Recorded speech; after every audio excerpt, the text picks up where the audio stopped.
Militer Rusia dan Ukraina memperbarui informasi terbaru dari garis depan tanggal 19 Maret tahun 2023. Juru bicara Kemenhan Rusia Letnan Jenderal Igor Konashenkov melansir terjadi kontak senjata di sejumlah wilayah.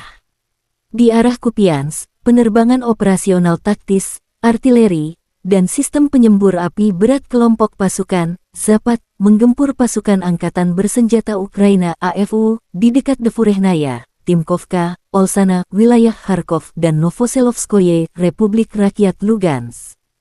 Hingga 50 personel Ukraina, 2 kendaraan tempur lapis baja, dan 2 kendaraan bermotor tersingkir.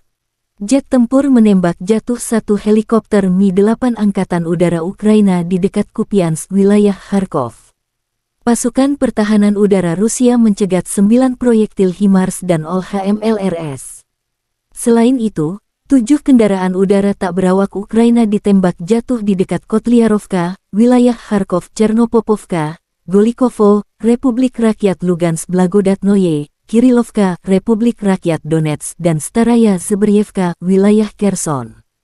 Igor Konashenkov menyebut secara total, 402 jet tempur angkatan bersenjata Ukraina dan 222 helikopter, 3.464 kendaraan udara tak berawak dihancurkan.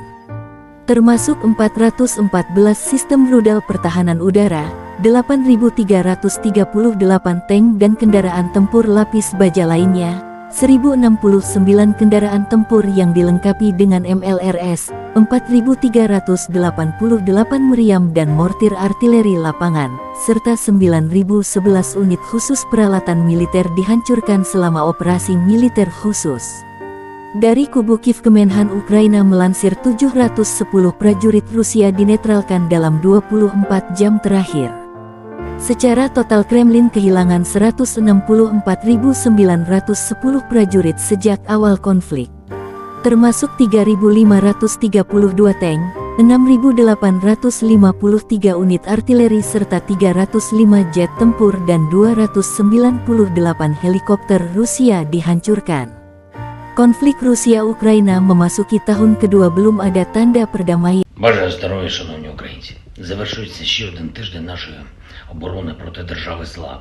Ще один тиждень, коли щодня, щоночі російська армія обстрілювала українські міста, села, вбивала наших людей. Кам'янське Запорізької області, Береслав Херсонської області, Марганець Дніпропетровської області, Авдіївка, Краматорськ, Костянтинівка Донецької області, Костянтинівка Сумської області, ще десятки.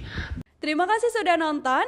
Jangan lupa like, subscribe, dan share ya.